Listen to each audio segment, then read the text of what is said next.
Birdemic Shock and Terror may just be one of the worst movies ever made, and I love it. Hello everyone, and welcome to my, review of a movie that honestly probably never should have been released. Now, I know that a lot of this channel has been more gaming, but I decided that I wanted to have a change of pace and start looking at some movies. I mean, I got my degree in filmmaking, so why not put it to good use, right? And what better way to start doing reviews than to pick one of the single greatest movies of all time? Okay, look, I know I just said a little while ago that this movie was awful, but like, I don't know. Did you ever just have that one ugly friend that you loved no matter how gross looking they were? Well, me either, but you get my point, all right? This movie is so bad, it's good. Birdemic was a movie made in 2010 and directed by James Wen, a director of quite a few movies actually, including Birdemic Shock and Terror, Birdemic 2, The Resurrection, Birdemic 3. Wait, there are 3 of these things? And dear God, not a single of his movies is above a 5 out of 10 rating on IMDb. What the f? Anyway, Birdemic is a movie with a relatively simple plot where birds mutate and attempt to end the world. It's apparently inspired by a pretty well-known Alfred Hitchcock movie that came out in 1963 called The Birds, which, by the way, is a significantly better movie. Depending on how you look at it anyway, because realistically, Birdemic is fucking perfect. So Birdemic opens on some beach and street shots, and immediately you're gonna say to yourself,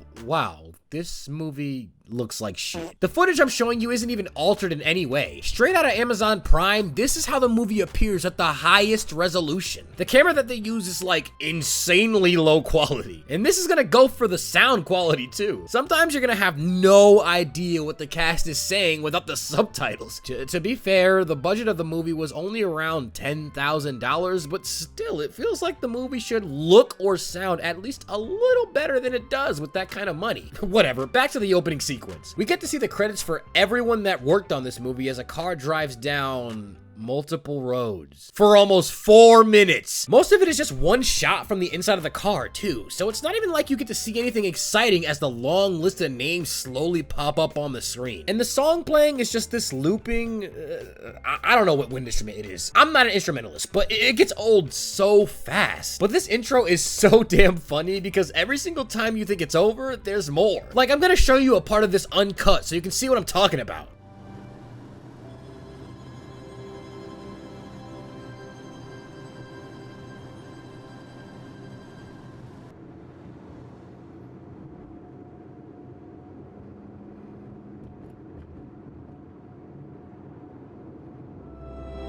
Like, why was it quiet for so long there? There's literally another 2 minutes of aimless driving and credits after that. Like, I'm convinced that most of the budget went to the damn car and they just wanted to show it off. Eventually, the car finally parks and our protagonist, Rod, what a name, gets out and Sims 2 walks his way into a restaurant. The shots of him walking immediately give you an idea of what's to come too, because first there's an oddly long tracking shot of him getting out of the car and walking. Then there's this weird ass cut to him walking again, now from the front, but he's clearly walking slower than the last shot. Then we get another shot from behind of him zooming again, and then there's another shot of him walking and entering the restaurant. That was like a full 30 seconds of walking. And just so you can get a feel for how this movie sounds, I'm just gonna let this scene play for a bit. Here is the menu. Thank you. I'll be right back with you. You can't make this shit up, man. So while Rod is looking at the menu, he sees this lady eating in front of him, and he just stares at her for like an uncomfortable amount of time too, like to the point where he breaks his whole neck to watch her leave. And somehow she never notices. This scene makes me feel so icky. And then to make matters worse, he runs out after her, stops her, and starts yapping. Apparently he recognized her from school years back and just had to talk to her. And his acting is pretty damn horrendous too, so this scene hurts to watch. On top of that, the cuts are so blatant and it makes everything even weirder. Like, the camera only cuts after someone finishes a sentence, so everything just feels so choppy. Oh God, and he spits game as soon as he learns she's a fashion model. I'm a fashion model. And a beautiful one too. Yeah. Her name is Natalie, by the way. Then they say their goodbyes and he watches her walk away for like 10 full seconds. And no, I am not exaggerating. I counted. Before chasing her down again to exchange numbers. Rod is such a fucking weirdo, bro. How he even managed to get her card is beyond me. We cut to Rod eating at home with the news on and learn that a bunch of birds were found dead in downtown San Jose, along with some other news that really doesn't matter to the story. Just so you know, this is one of the only times we will hear about birds for the first 45 minutes of the movie. Rod leaves for work and drives for an obscene amount of time. I'm telling you, this movie's like 50% driving. He even stops for gas and oh my god, what are those gas prices? So Rod goes into work and closes a sale for $1 million, which, yeah, sounds like a lot, but when you realize he gave someone a fucking 50% discount to do it, it feels a lot more underwhelming. He tells his friend, and then we cut to Natalie modeling and securing a CoverGirl spot for Victoria's Secret. It's kind of surprising considering how uncomfortable she looked modeling in the little montage they showed. And my god, the conversations really are so awkward in this movie. There's weird pauses between lines and super dead dialogue, but if I were to point it out every time it happened, we'd be here all day. Rod calls Natalie and tells her about his big score, and she does the same. But Rod is, as usual, super creepy about how he congratulates her. Wow, congratulations.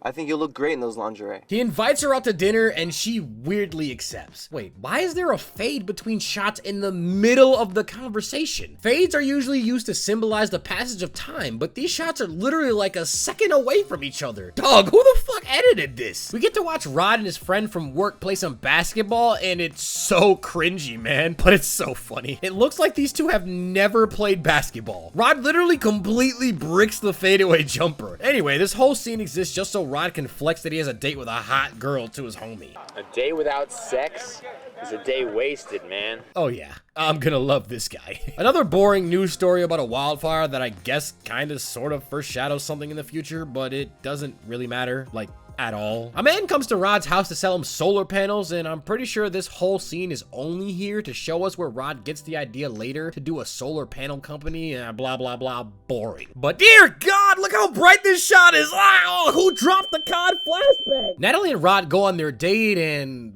wow. Goodness, the restaurant really wants their money's worth for being in the movie, huh? These shots are super long. Whatever, this scene is just them talking about themselves. It's kind of painful. It's like watching an average everyday first date with some random nobodies in real time with questions pulled from a get-to-know-me question generator. Literally, none of the stuff they talk about here matters. The only scene worth showing you here is when she mentions how she likes to spend time with Alex, and Rod gets super triggered about it. And I like to spend time with Alex. Alex? He's really cute. Who is Alex? And I love him to death. Come on, let me see the pictures. Your boyfriend? Meet Alex. You're right. He is cute. So you're a cat's lover. This scene isn't even funny to me because of the reasons it was trying to be. I just don't understand why this man had the audacity to almost crash out and try to yank this woman's wallet from her because he thought she was talking about a man and not a pet. Relax. And then, finally, we get a small look into the upcoming peak fiction. They leave the restaurant and go for a walk where they stop for a moment to look at some birds and oh my God, what the fuck are those? Are those CGI?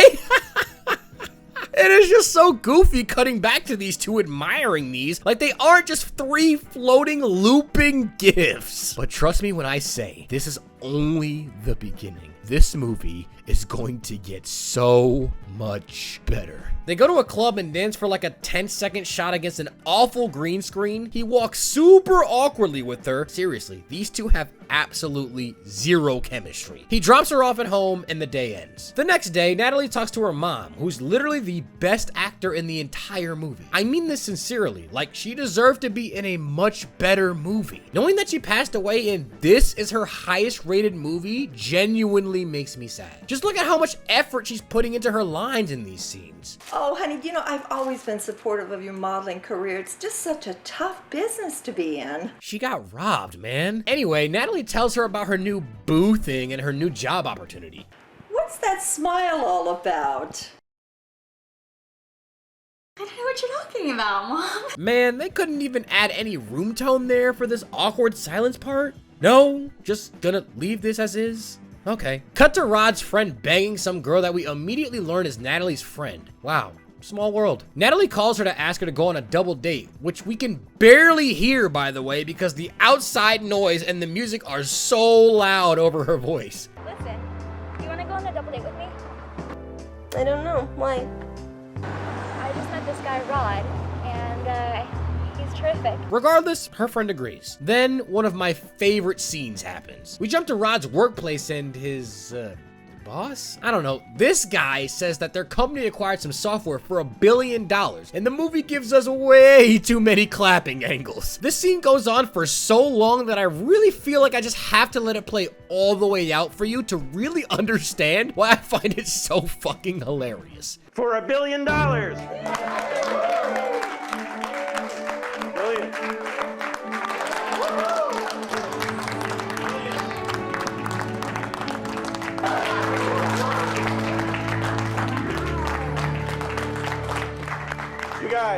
You guys have worked hard and you've all earned your stock option. Congratulations.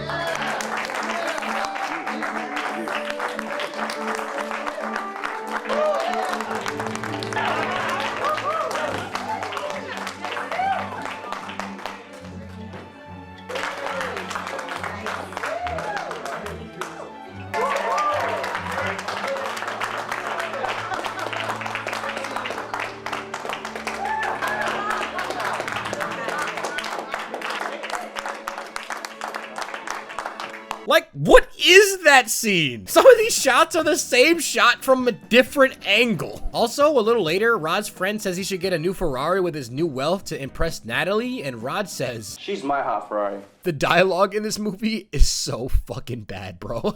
Anyways, they have their double date, Rod starts a solar company, and then Natalie and Rod go on another date that is like 95% without dialogue. It goes on for so long too, and I'm pretty sure the only reason this is even in the movie is because the fair was in town and they wanted to show it off. Because no actual character development happens here because no one fucking talks. At the end of their date, they walk on the beach and find a dead bird on the sand, which Natalie immediately wants to touch with her bare hands before Rod stops her. And look at that bird, man. The CG in this movie is impeccable, and I wouldn't change a single thing. If the MCU stepped up to this level, it'd probably be holding out so much better. They stop at Natalie's house so Rod can meet her mom. Rod yaps her ear off about sales and all the boring shit he does for work. Then they go to some bar for yet another cringy date. This one in particular is so funny because the guy in the back performs a full like 3-minute original song and we have to watch these guys dance horribly the entire time. Like, tell me you don't get any secondhand embarrassment at all from watching it for just a few seconds. A cool summer breeze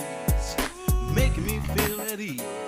The barbecue is broiling. This scene didn't have to be this long. And then they have them just slow dance for a few seconds for no reason at all after, before jumping to them in the bed.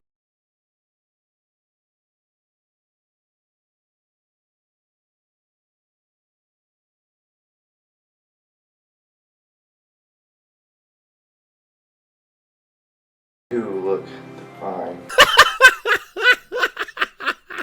Why did he look at her like that? You are divine. This movie is amazing. Oh, brother, ew, never mind. Why are Natalie's feet so dirty? So after they go to Pound Town, we fade to some random B-roll footage of land and stuff that lasts for literally a full minute with no music or anything. It's so awkwardly placed, and then...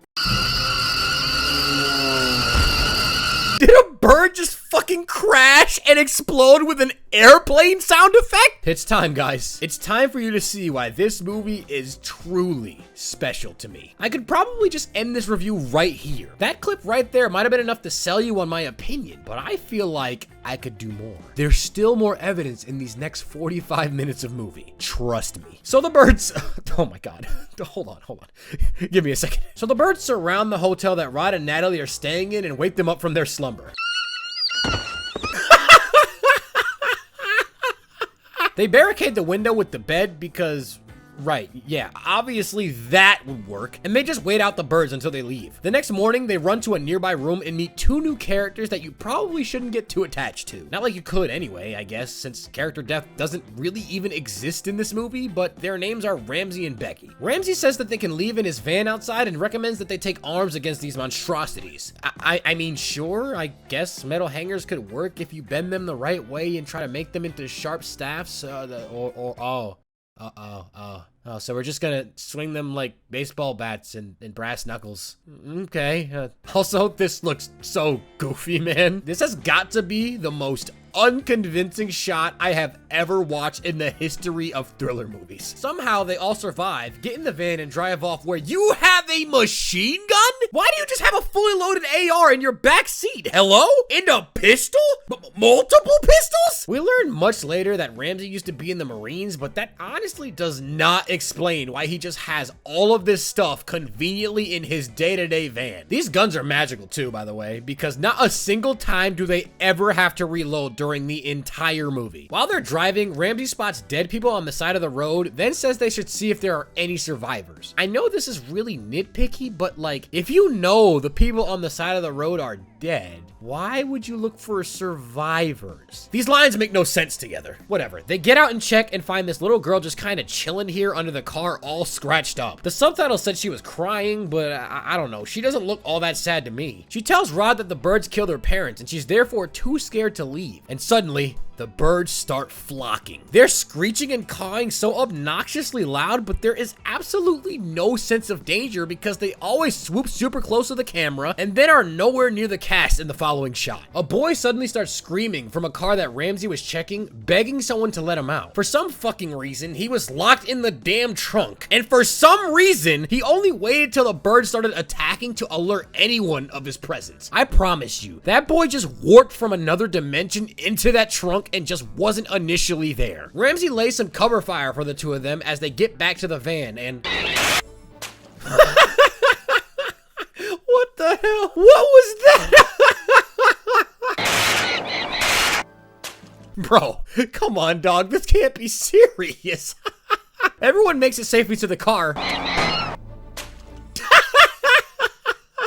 Dude, how many times are they gonna cut to these singular pixelated birds getting popped out of the sky? Also, I don't know if this is a nitpick, but man, it is super hard to feel like this plot is believable at all when every shot of our protagonist driving after the bird ambush has a bunch of other cars on the road driving super nonchalant like the world isn't ending. I get it, they couldn't just tell a bunch of regular people to start speeding and they couldn't leave crashed cars on highways and roads. But honestly, if those are out of your capabilities and you're making an apocalypse movie, just don't make this movie. I literally can't believe anything that is happening is even remotely true. The kids start complaining that they're hungry, so everyone agrees to make a stop to get food, which is insane, but I'll allow it. They go into a convenience store and Ramsey stands to guard the door. They grab fucking candy for the kids, a few sandwiches from this glass case that they should have absolutely raided, and Rod grabs this not so obviously placed just for the convenience of the movie singular case of water bottles. Ramsey takes a look behind the counter and finds a dead person with his eyes gouged out. Oh, wait. Wasn't he supposed to be guarding the door?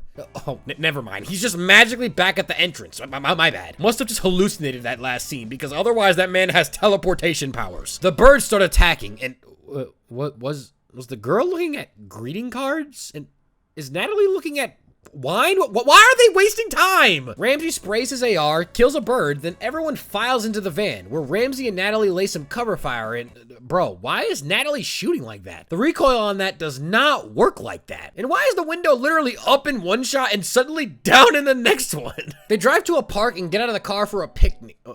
Okay, what the fuck is going on? Where are the birds? Weren't they swarming a little while ago? Even if you thought it was a tiny bit safer, why would you have everyone get out of the car for a snack break? Why not just eat in the safety of the van? You see what I mean when I say this movie is hard to believe? Well, aside from the obviously fake birds. I can try to give them a pass on the extra cars thing, but this was an active choice. They put this scene in the script on purpose. Rod and Natalie go to the bathroom, and when they're done, they see a random old guy on a nearby bridge. When they start going up to him, he asks them to stand back because the birds near him are contagious with the bird flu virus.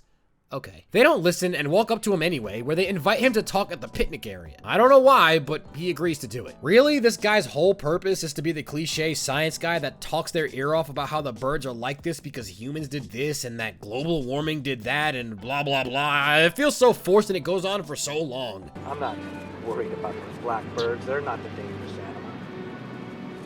It's the human species that's dangerous, menacing, and terrifying animal.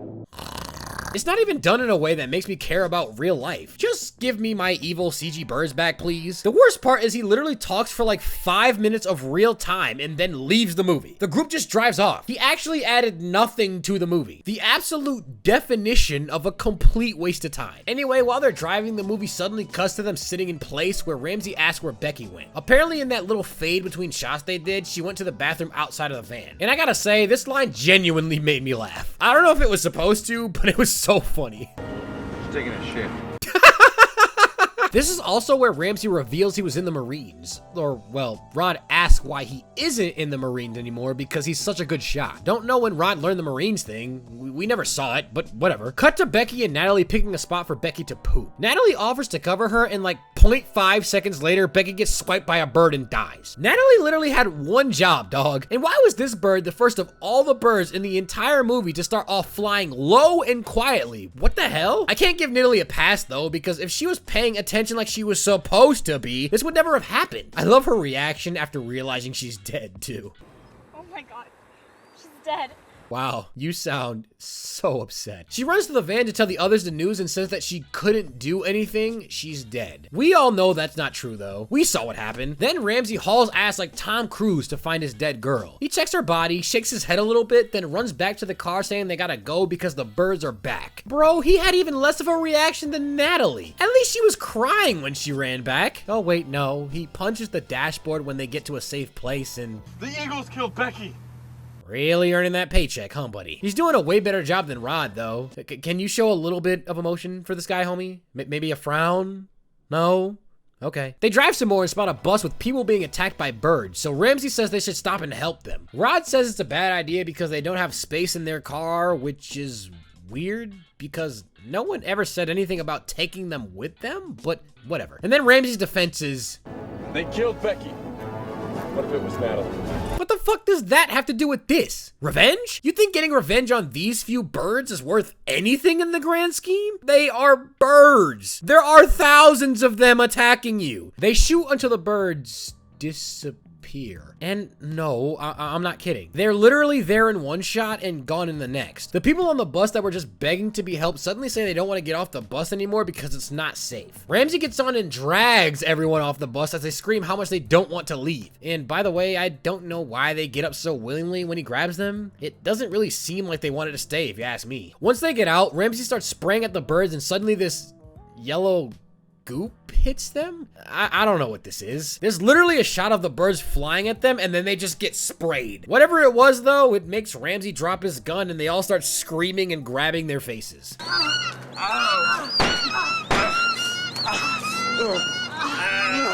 What the fuck is going on, bro? Anyways, they all die and Rod leaves with Natalie and the kids. They stop once again to get some gas from this dude who's still just chilling doing his job behind the register of a gas station for some reason. They get some for $100 a gallon, grab some more water and candy and leave. But not before... As they drive, they see a man on the side of the road and they decide to stop and help. What is with these people and stopping and helping everyone? Jesus. The man asks if they can sell him some gas for his truck, to which they say they don't have enough to share. So the guy pulls a gun on Rod and demands him to give up the gas. Rod does it and the guy starts slowly backing away in the opposite direction of his truck for some reason until...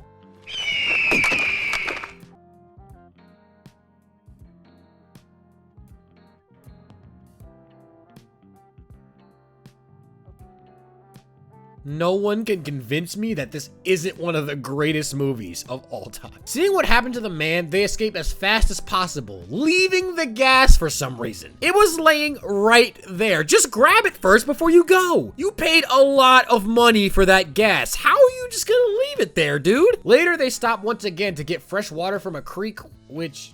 yeah, they weren't getting fresh water from the spot that they were looking in. While they're collecting, they catch a hippie dude watching them. Don't shoot! Peace, man. Come down here. Oh dear God. I wish I could show you anything interesting from this scene, but it's not even funny bad. It's just boring. He does the same thing as the doctor from before and talks about nature and how the birds aren't the problem and blah, blah, blah. He lives in the trees and you know what? We're just gonna move on from him. The forest randomly catches fire and they have to get out fast. Hey, remember that one news report about the forest fires? Now there's a fire. You see what they did there? That's some clever storytelling right there. Also, I just have to show you this shot of Rod coughing real quick. Like, why did they even include that? They spot a lighthouse on their journey, and Natalie points out that her friend from earlier lives there. They find her car outside and discover both of their best friends dead and holding hands in it. Oh, wait, no, her friend is still alive. She's got some final words to say, and... My. What? What are you even talking about right now? What is happening? I love how these characters were somewhat relevant in the beginning and then just die unceremoniously off screen like some nobodies too. Like, damn. Once they drive away, they very quickly run out of gas. Bet you idiots wish you picked up that jerry can you left sitting in the middle of nowhere for no reason. The kids start complaining that they're hungry again too. Man, bet you idiots wish you picked up more sandwiches instead of lollipops and candy bars. So Rod goes to the trunk and... Hey, look, a fishing rod. I can go catch some fish. Oh, look, a stove. We can cook it. Dude, this is one of my favorite moments in the entire movie. I love that both of these super convenient things just happen to be in the trunk, and his line delivery makes it seem like even he doesn't believe how stupid this is. Oh, look, a fishing rod. Oh, look, a stove. So they go fishing, somehow catch this clearly super real fish, and cook it alongside some seaweed they found on the shoreline. Again, how are they just out in the open like this, completely fine with no birds swarming them? This movie is so ridiculously stupid. Oh, and I just want to show you this one line Rod says because it's hilarious. What was that? I can't really hear you since the mic is all the way over here and we're using audio straight out of the camera. Oh, and by the way, guys, there's officially only 8 minutes left in the movie. Everything that has happened so far has led up to these moments coming up. Hold on to your butts. So right before they dig into their grub, the birds finally decide that it's time to attack. Everyone retreats to their van as fast as they can, where Rod tries to hold them off with his pistol. Then...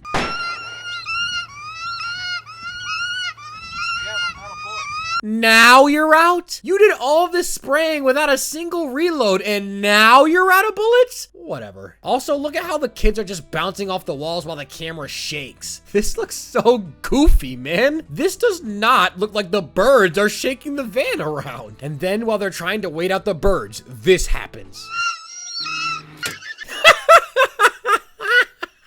But then at some point, the birds just leave. Like dead ass, they just fly away into the sunset, the cast gets out of the car to watch, and then the movie ends with them just staring off. And it's literally like a 3-minute shot of them just waiting. Not a freeze frame. The director decided to record them standing there for 3 minutes so that the credits could roll. Oh wait, no, there's like a 10-second freeze frame at the end.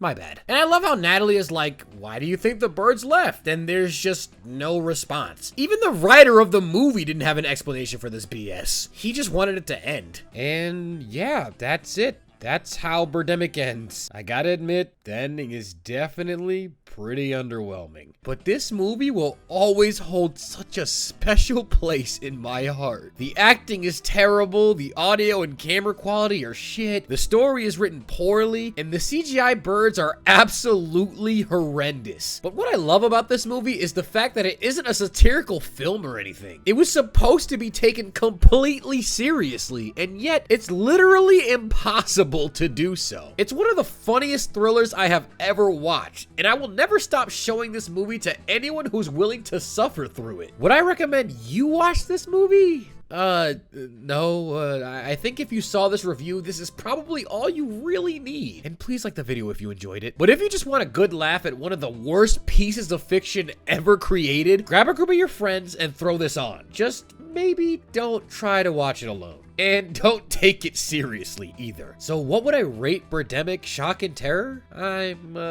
not really sure. It's awful, sure, but I've told you many times that I love this movie. And as of this moment, I haven't seen the 2 sequels yet, but now that I know they exist, I have to add them to the list of things to watch. I just hope that those films are just as perfect as this one. And with that being said, this movie is an 8 out of 10. Peace out, fellas.